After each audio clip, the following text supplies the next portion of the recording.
Everyone, आज हम continue करेंगे image formation by concave mirror. Previous lecture में हम 5 केस डिस्कस कर चुके हैं। आज हम करते हैं केस नंबर 6 जो है when object place between focus and pole, कि जब हम ऑब्जेक्ट को फोकस और पोल के मिड में रखते हैं तो उस टाइम पर इमेज कहाँ पर बनेगी, उसका साइज क्या होगा, उसका नेचर क्या होगा, ये सब चीजें आपको डिस्कस करनी है। तो देखो, सबसे पहले आप कनकेव मिरर ड्रॉ करोगे। कनकेव मिरर कौन सा होता है? जिसकी इनर सरफेस रिफ्लेक्टिंग सरफेस हो और आउटर सरफेस कैसी हो? पॉलिश्ड हो। तो ये ओब्लिक लाइन जो है ये किसको रिप्रेजेंट कर रही है? पॉलिश सरफेस को रिप्रेजेंट कर रही है। तो यहाँ पर हमने कनकेव मिरर ड्रॉ किया। अब हमें पता है इस मिरर का जो मिड पॉइंट होता है उसको हम क्या बोलते हैं? पोल बोलते हैं। इसको पी से रिप्रेजेंट किया जाता है।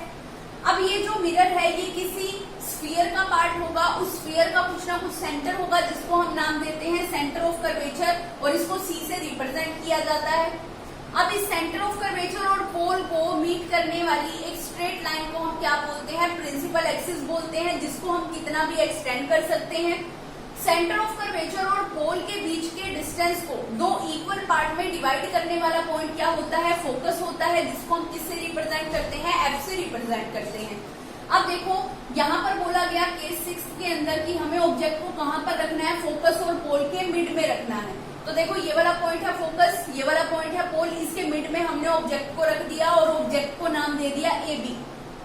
तो अब देखो, according to rule number first के अकॉर्डिंग कि अगर कोई लाइट रे प्रिंसिपल एक्सिस के पैरेलल आती है तो वो हमेशा कहाँ से पास करती हुई जाएगी? फोकस से पास करती हुई जाएगी। ये लाइन किसको रिप्रेजेंट कर रही है? ये लाइन रिप्रेजेंट कर रही है प्रिंसिपल एक्सिस को।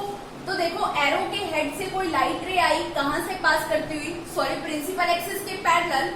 तो जब भी ये मिरर से आके टकराएगी तो क्या होगा? रिफ्लेक्शन होगा, और ये लाइट रे रिफ्लेक्ट बैक होने के बाद कहाँ से पास करती हुई जाएगी? फोकस से पास करती हुई जाएगी।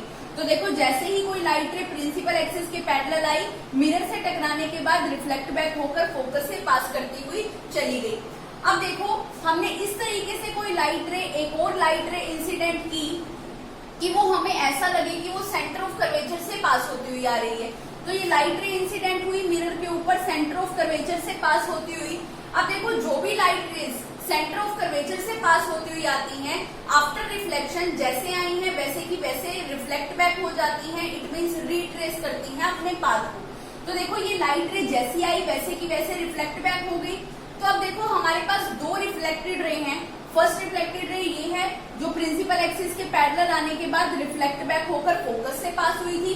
सेकंड रिफ्लेक्टेड रे ये है हमारे पास जो सेंटर ऑफ कर्वेचर से पास होने के बाद रिफ्लेक्ट बैक होकर वहीं से वापस आ गई, मींस रिट्रेस किया अपने पाथ को। अब देखो, इमेज कहाँ पर बनती है? जहां पर दोनों रिफ्लेक्टेड रेज मीट करती हैं। तो अगर मैं यहाँ की बात करूं, मिरर के सामने की बात करूं, तो यहाँ पर ये दोनों लाइट रेज कभी भी मीट नहीं करेंगी, क्योंकि ये दोनों लाइट रेज क्या कर रही है? डाइवर्ज कर रही है, मीन्स दूर दूर जा रही है। जितना आप इनको और आगे बढ़ाते जाओगे, जितनी दूर तक ये जाएंगी, उतना ही इनके बीच में डिस्टेंस क्या होता जाएगा? इंक्रीज होता जाएगा। तो देखो, इट मीन्स ये जो लाइट रेज होंगी ये कभी भी मीट नहीं कर सकती। हमने इसको मिरर के बैक साइड में एक्सटेंड करके देखा कि ये कहीं पे मीट करती है या नहीं। तो हमने देखा मिरर के बैक साइड पे एक पॉइंट पर ये दोनों लाइट रेज क्या कर रही थी? मीट कर रही थी, वर्चुअली मीट कर रही थी। तो जिस पॉइंट पर ये मीट करेंगी उस पॉइंट पर क्या बनेगी? इमेज बनेगी। अब आपको पता है प्रिंसिपल एक्सिस के ऊपर जो भी इमेज बनती है वो सीधी मींस इरेक्ट इमेज बनती है, और जो भी इमेज प्रिंसिपल एक्सिस के नीचे बनती है वो कैसी होती है? हमेशा वो होती है इन्वर्टेड इमेज। तो अब ये इमेज कहाँ पर बनी है? प्रिंसिपल एक्सिस के ऊपर बनी है, इसलिए ये जो इमेज होगी ये कैसी होगी? इरेक्ट नेचर की होगी। दूसरा, ये वर्चुअल है या फिर रियल इमेज है। अब देखो, रियलिटी में ये दोनों लाइट रेज नहीं मीट करी थी, हमने इसको एक्सटेंड किया, और हमें पता है मिरर के बैक साइड पे क्या होता है? पॉलिश होता है, वहां पर कोई इमेज नहीं बनती, मींस वर्चुअली मीट की है।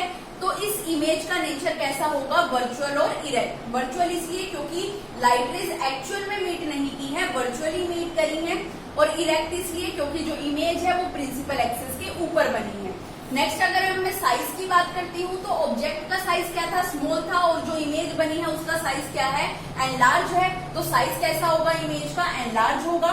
पोजीशन की अगर मैं बात करूं कि इमेज किस पोजीशन पर बनी है, तो देखो, मिरर के बिहाइंड, मिरर के बैक साइड पे इमेज बनी है, तो पोजीशन क्या होगी? Behind the mirror. तो देखो, इसमें हमने क्या किया? 6 केस के अंदर ऑब्जेक्ट को रखा एफ और पी के मिड में, नाम दे दिया A B. First rule apply किया, अगर कोई लाइट रे प्रिंसिपल एक्सिस के पैरेलल आती है, मिरर से टकराने के बाद आफ्टर रिफ्लेक्शन वो हमेशा फोकस से पास करती हुई जाएगी। ये हमारे पास हो गई, ये जो लाइट रे फोकस से पास करती हुई गई फर्स्ट रिफ्लेक्टेड रे। आगे हमने बोला कि अगर कोई लाइट रे इस तरीके से इंसिडेंट हो रही है कि हमें ऐसा फील हो, हमें ऐसा लगे कि वो कहाँ से पास करती हुई जा रही है, सेंटर ऑफ कर्वेचर से पास करती हुई जा रही है, तो अकॉर्डिंग टू रूल नंबर 3 अगर कोई लाइट रे सेंटर ऑफ कर्वेचर से पास होती हुई आती है तो जैसे आएगी वैसे की वैसे वापस चली जाएगी, मींस रिट्रेस करेगी अपने पाथ को। तो ये रे हो गई हमारे पास सेकंड रिफ्लेक्टेड रे। अब इमेज कहाँ पर बनती है, जहां पर दोनों रिफ्लेक्टेड रेज मीट करती हैं वहीं पर इमेज बनती है। तो मिरर के सामने तो ये कहीं पे मीट नहीं कर रही, क्योंकि यहाँ पे दोनों लाइट रेज एक दूसरे से दूर दूर जा रही हैं, डाइवर्ज कर रही हैं। हमने इसको पीछे की तरफ एक्सटेंड करके देखा तो ये लाइट रेज मिरर के बैक साइड पे क्या कर रही थी, मीट कर रही थी वर्चुअली। तो नेचर कैसा होगा इसका, वर्चुअल एंड इरेक्ट। इरेक्ट इसलिए होगा क्योंकि इमेज जो है वो प्रिंसिपल एक्सिस के ऊपर बन रही है। साइज कैसा है, ऑब्जेक्ट का साइज स्मॉल था as comparison to object. Image का साइज क्या है, एनलार्ज है, तो इमेज का साइज कैसा होगा, एनलार्ज होगा। और अगर पोजीशन की बात करूं तो इमेज कहां पर बनी है, मिरर के बिहाइंड बनी है, मिरर के बैक साइड पे बनी है, तो पोजीशन क्या होगी, बिहाइंड द मिरर। अभी तक हम 6 केस डिस्कस कर चुके हैं। अब इसी को टेबल की फॉर्म में भी याद रखा जा सकता है। तो देखो सबसे पहले पोजीशन ऑफ ऑब्जेक्ट की, ऑब्जेक्ट को कहां पर रखना है, कौन सी पोजीशन पर रखा हुआ है ऑब्जेक्ट। पोजीशन ऑफ इमेज, अब उससे जो इमेज बन रही है जब हमने उस ऑब्जेक्ट को मिरर के सामने रखा किसी पोजीशन पर, तो इमेज की पोजीशन क्या होगी, इमेज कहां पर बनेगी। साइज ऑफ इमेज, इमेज का साइज क्या होगा, और नेचर ऑफ इमेज की नेचर कैसा होगा इमेज का। तो देखो फर्स्ट केस में हमने डिस्कस किया, हमने ऑब्जेक्ट को कहां पर रखा था, इंफिनिटी पर।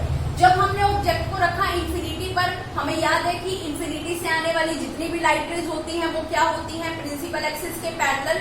और जो भी लाइट रेज प्रिंसिपल एक्सिस के पैरेलल आती हैं वो हमेशा कहाँ पे पास होकर जाती हैं, वो हमेशा फोकस से पास होती हुई जाती हैं। तो इमेज कहाँ पर बनी, फोकस पर बनी। और हमने देखा फर्स्ट केस में जो साइज था इमेज का वो कैसा था, पॉइंट साइज था, और नेचर कैसा था, रियल एंड इन्वर्टेड इमेज थी। उसके बाद हम धीरे धीरे ऑब्जेक्ट को मिरर के पास लेकर आते जाएंगे और इमेज का नेचर, साइज और पोजीशन डिस्कस करेंगे। तो सेकंड केस में हमने बियॉन्ड सी, ऑब्जेक्ट को सी से बियॉन्ड रखा। उस टाइम पर जो इमेज थी वो कहाँ बन रही थी, बिटवीन एफ एंड सी बन रही थी, और स्मॉल साइज की इमेज थी, रियल और इन्वर्टेड थी। फिर हमने ऑब्जेक्ट को रखा सी पॉइंट पर। जब हम ऑब्जेक्ट को सेंटर ऑफ कर्वेचर पर रखते हैं तब जो इमेज होती है वो भी कहाँ बनती है, सी पॉइंट पर ही बनती है, सेम साइज की बनती है, और रियल और इन्वर्टेड इमेज बनती है।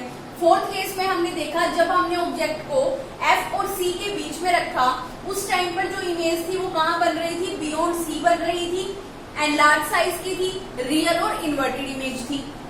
फिफ्थ केस में हमने ऑब्जेक्ट को रखा एफ पॉइंट पर।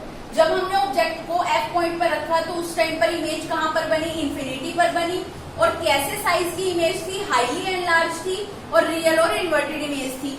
लास्ट केस में हमने ऑब्जेक्ट को रखा एफ और पी के बीच में, तो इमेज कहाँ पर बनती है, बिहाइंड द मिरर बनती है। साइज कैसा होता है, एनलार्ज होता है, और नेचर क्या होगा, वर्चुअल और इरेक्ट होगा। तो अब यहाँ पे एक चीज नोटिस करना, जब हमने ऑब्जेक्ट को मिरर से बहुत ज्यादा दूर रखा हुआ था उस टाइम पर जो इमेज थी वो छोटे साइज की बन रही थी, पॉइंट साइज की बन रही थी। जैसे ही हमने ऑब्जेक्ट को मिरर के पास लाना शुरू किया वैसे ही जो इमेज होगी उसका साइज एनलार्ज होना शुरू हो जाएगा, साथ साथ जो इमेज होगी वो और ज्यादा दूर बननी शुरू हो जाएगी। तो यहाँ पर देखो जब हमने बियॉन्ड सी रखा ऑब्जेक्ट को तो पॉइंट साइज से स्मॉल साइज पर आ गया, साइज चेंज हो गया। और जो देखो पहले इमेज बन रही थी फोकस पर, अब इमेज कहाँ पर बन रही थी, एफ और सी के बीच में बन रही थी। अब देखो जब हमने ऑब्जेक्ट को सी पॉइंट पर रखा तो इमेज भी क्या हो गई, एफ और सी के बीच से शिफ्ट होकर सी पॉइंट पर चली गई। अब जितना जितना हम ऑब्जेक्ट को पास लेकर आते जाएंगे उतना ही जो इमेज होगी वो मिरर से क्या बनती जाएगी, दूर बनती जाएगी। तो देखो जब हम एफ पॉइंट पर पहुंचे, हमने ऑब्जेक्ट को रखा एफ पॉइंट पर, तो इमेज कहाँ पर बनी, इंफिनिटी पर बनी, मीन्स बहुत ज्यादा दूर बनी मिरर से। तो जितना हम ऑब्जेक्ट को मिरर के पास लाते हैं उतना ही इमेज कहाँ बनती है, दूर बनती है, और साइज भी क्या होता जाता है, लार्ज होता जाता है। तो देखो फिफ्थ केस में साइज जो था वो क्या था, हाईली मैग्नीफाइड था, बहुत बड़े साइज की इमेज बनी है। और लास्ट केस सिर्फ एक सिंगल केस ऐसा है जिसके अंदर वर्चुअल और इरेक्ट इमेज बनती है। और कब बनती है? जब हम ऑब्जेक्ट को F और P के बीच में रखते हैं, उस टाइम पे जो इमेज बनती है वो बिहाइंड द मिरर के बैक साइड पर बनती है, साइज भी एनलार्ज होता है और वर्चुअल और इरेक्ट इमेज बनती है। बाकी 5 केसेस में जो इमेज का नेचर होगा वो रियल और इन्वर्टेड होगा, लेकिन एक सिंगल केस है, 6th केस, जिसमें हम ऑब्जेक्ट को F और P के मिड में रखते हैं, उस टाइम पर जो इमेज का नेचर होता है वो वर्चुअल एंड इरेक्ट होता है।